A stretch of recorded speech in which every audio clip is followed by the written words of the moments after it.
He was the calm in the chaos, the steady hands beneath the hood, and the genius behind the wrench. For over a decade, Edd China wasn't just part of Wheeler Dealers, he was the show. And then, one day, he vanished. No dramatic send-off, no. Behind-the-scenes scandal, just a soft-spoken goodbye and radio silence. I'm afraid it's true.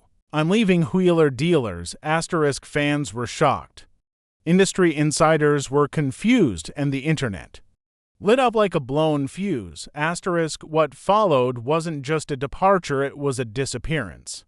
A void, a silence that lasted nearly a year, but when he finally re-emerged, it wasn't in a studio, it wasn't on TV. And it wasn't what anyone expected. Behind the doors of his private garage, Edd China was quietly building something far more ambitious and far stranger than anything he'd ever done on camera. This is the real story of what happened after Edd left Wheeler Dealers. The secrets he kept, the risks he took, and the invention that almost burned the whole thing down. To understand why Edd's exit matters, you have to understand who he was on Wheeler Dealers and why so many people felt like they lost more than just a co-host when he left. Edd China wasn't a TV personality in the traditional sense. He didn't crack one-liners. He didn't shout into the camera. He didn't need to. He let the work speak. Whether he was rebuilding a gearbox or welding a frame, Edd explained things in a way that made you feel smart. He made complicated systems simple. Mechanical engineering wasn't something locked away in a university, it was right there in your driveway if you had the guts to get your hands dirty. For 13 seasons, he transformed forgotten junk into something worth saving. And in the process, he became a symbol of craftsmanship in a world speeding toward disposable everything. But then the gears started grinding in a different direction. By 2017, Wheeler Dealers had become a global success. What began as a humble British show had found a massive audience overseas, especially in the US, and with that success came pressure. Discovery Channel made a strategic decision, shift production from the UK to the US under a new production company. At first glance, that might sound like a logistical move: new studio, new talent pool, bigger market. But Ted, it was something far more serious. It was a shift in identity. The producers didn't just want to change locations. They wanted to change the show. Less time in the garage, fewer repair segments, more wow moments, and faster pacing. In other words, less Edd. In a now iconic farewell video posted to his YouTube channel, Edd addressed the decision directly, calm, measured, but unmistakably disappointed. The detailed fixes were going to be cut back, and for me, that meant we'd be losing what made Wheeler Dealers special. He wasn't wrong. Fans hadn't tuned in for flashy edits or overhyped flips. They tuned in because they trusted Edd. They learned from him. To cut the workshop segments wasn't just a format change. It was an erosion of the show's soul. Edd refused to be part of that. So he left. The reaction was immediate and intense. Social media exploded with tributes, theories, and anger. Some blamed the network. Others blamed his co-host, Mike Brewer. A few even blamed Edd himself. It was clear. This wasn't just a job change. This was personal. For many viewers, Edd had been more than just entertainment. He was a mentor, a mechanical guide, a steady presence in a chaotic world. Mike Brewer made a public statement expressing disappointment at Edd's exit but reaffirming his commitment to keep the show going. A new co-host, former F1 mechanic and Anstade, stepped in. He was qualified. He was capable. But the chemistry was gone because you can't fake authenticity, and Edd China was authentic down to the last bolt. And then silence. Edd didn't sign on to a new show. He didn't tour.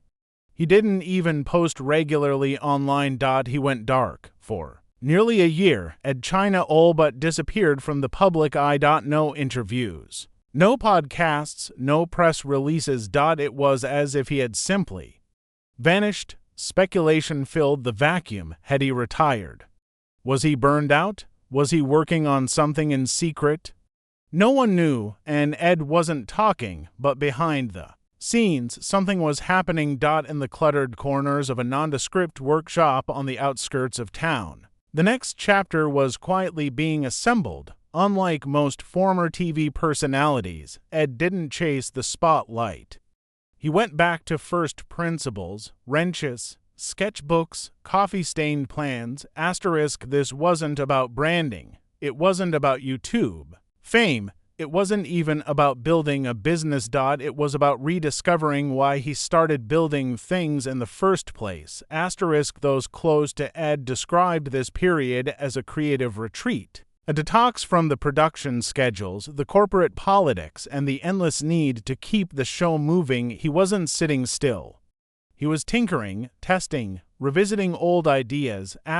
Some of the projects were light-hearted, like his infamous street-legal sofa or the motorized toilet, but others, they were ambitious, quietly radical. There were rumors of electric conversions, hydrogen-fueled experiments, even recycled materials used in re-engineering body panels, but everything was kept under wraps until someone got inside. It started with a whisper. A private tour of Edd's garage was offered to a small group of fans and media under strict rules. No photos, no press, no spoilers, but word leaked anyway. Because what they saw inside wasn't just a workshop. It was a world. Stacks of old parts, concept vehicles half-built, sketches pinned to walls, notes scrawled in marker on whiteboards filled with formulas and diagrams. It felt less like a garage and more like a lab. A mad scientist's lair. And in the far back corner, that's where they saw it, a project so bizarre, so seemingly dangerous. It didn't belong anywhere near public roads, a self-steering bar stool. Yes, you heard that right. It was designed to use gyroscopes and lithium power cells to balance itself while rolling, a kind of absurd, tongue-in-cheek experiment in compact mobility. But it had gone wrong. Terribly wrong. The control boxes were scorched, the floor below was blackened. A lithium cell had clearly exploded. One witness described the scene like this. It looked like it tried to cook itself alive. No injuries had occurred, but the implications were clear. Even Edd's precision had limits. Innovation comes with risk, and in this case, that risk had nearly caught fire. Literally, the prototype may have been a failure, but it revealed something far more important. Edd hadn't stopped inventing. He hadn't disappeared out of defeat. He disappeared into obsession, into focus, into the kind of deep, unbroken work that only happens when the cameras are turned off and no one is watching. That failed barstool, half-mechanical marvel, half-fire hazard wasn't a mistake.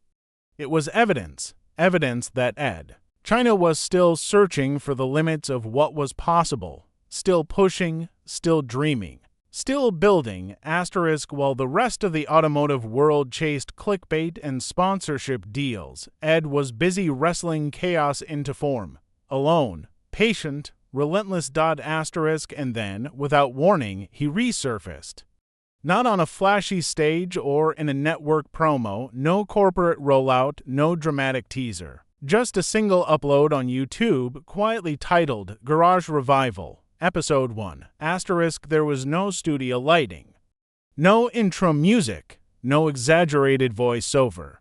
Just Edd, a camera, and a dusty Volkswagen Golf that had been sitting half-finished in someone's garage for years. It was exactly the kind of project no one else would touch and exactly the kind of story Edd was born to tell. From the first frame, it was obvious Edd hadn't changed. He just sharpened. He didn't narrate from a distance.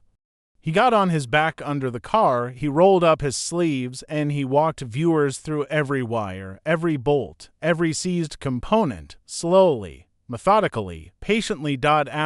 He explained not just what he was doing but why, the logic behind each step, the consequences of skipping corners, The reality of real repairs with real people and real setbacks, asterisk, there were no dramatic arcs, no fake deadlines.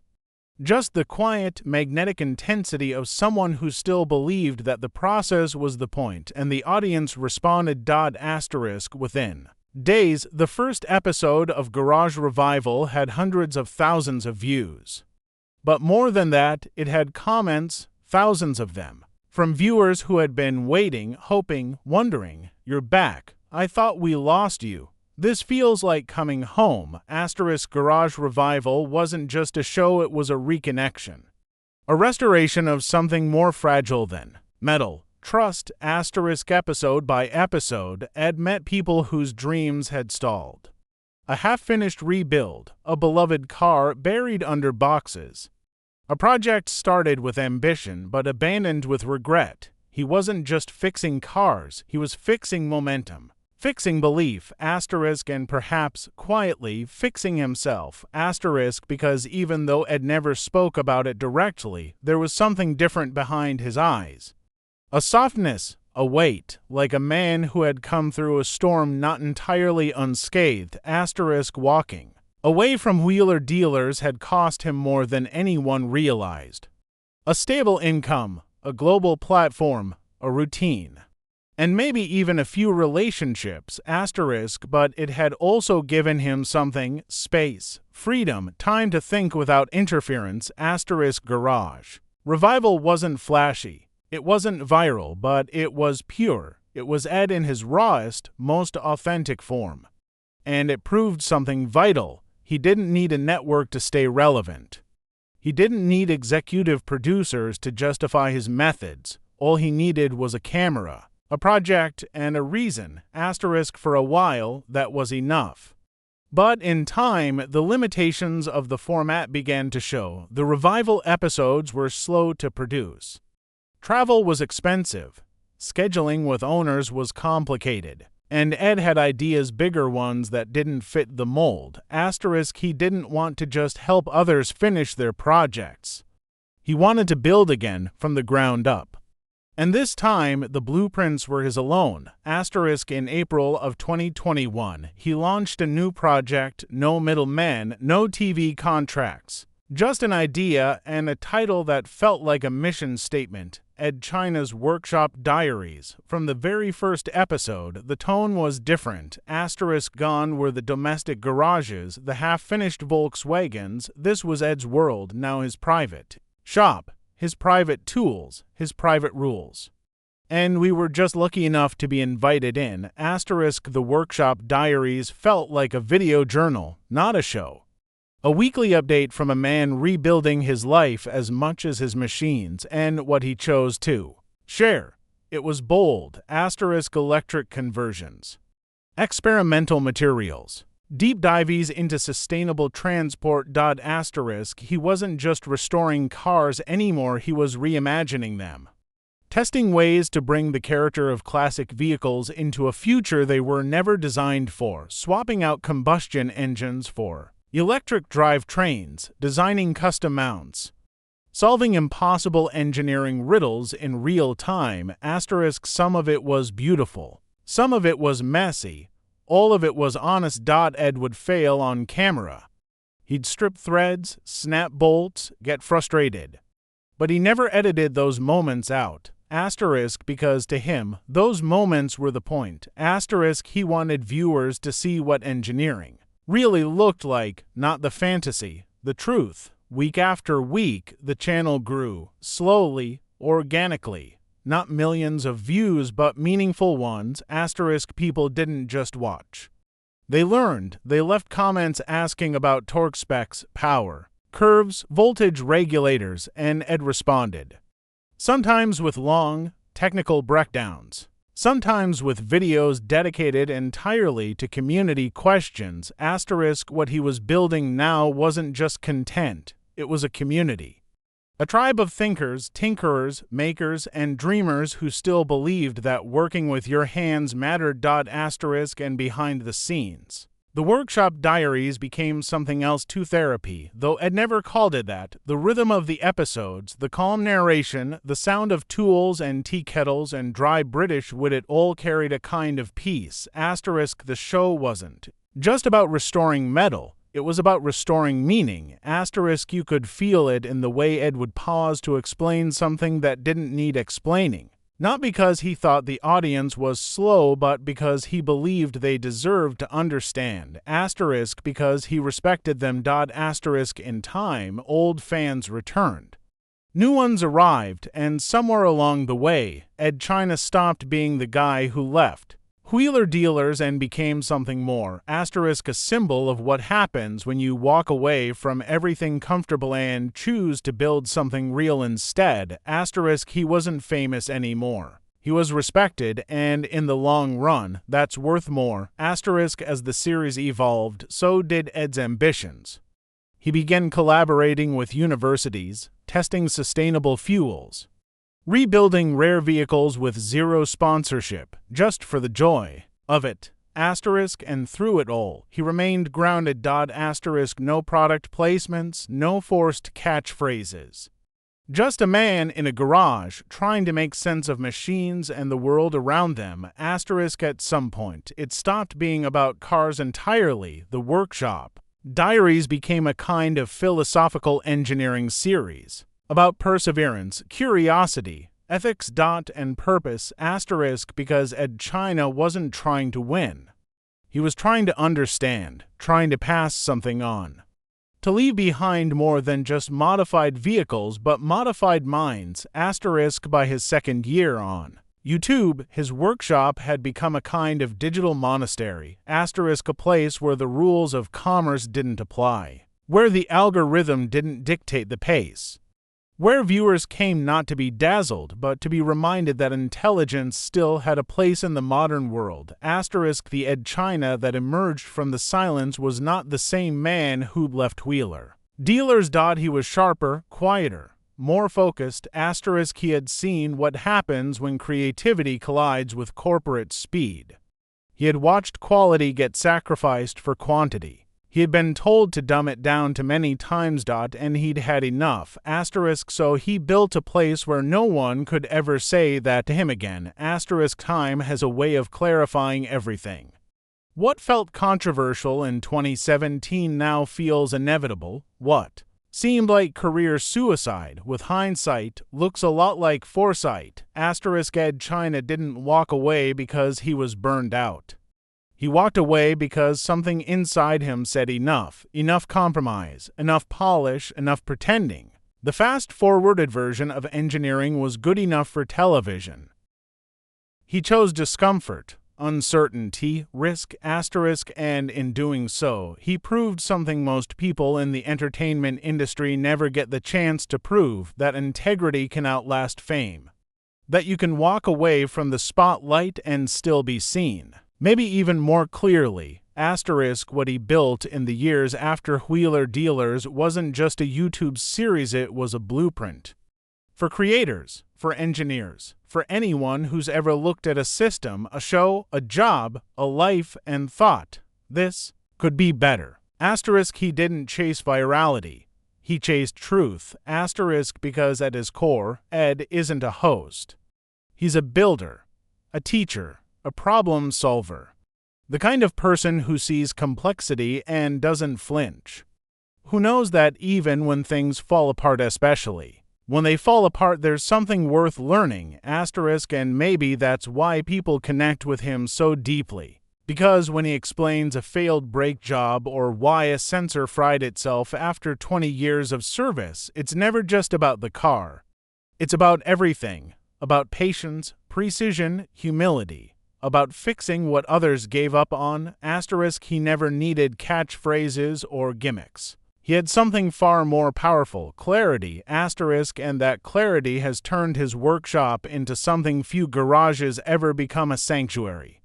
Not just for himself, but for thousands of people who watch every week, not because they need to rebuild a differential, but because they want to remember what real work feels like. Asterisk, there's an almost meditative quality to it, the rhythm of disassembly. The hum of a torque wrench. The quiet voice walking you through a solution with no panic, no drama, just purpose.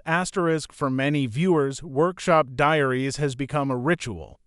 A kind of antidote to the noise of modern content where other creators chase clicks. Edd chases closure. He finishes what others leave behind. He revives. He restores. Not just machines, but ideas. Ideas like, you don't have to rush, you don't have to cut corners, you don't have to be loud to be heard, and perhaps the most radical idea of all, you can still believe in doing things properly. That belief is woven into every episode. Every stripped thread, every stubborn gasket, every moment where Edd pauses not because he forgot what to say, but because he's thinking.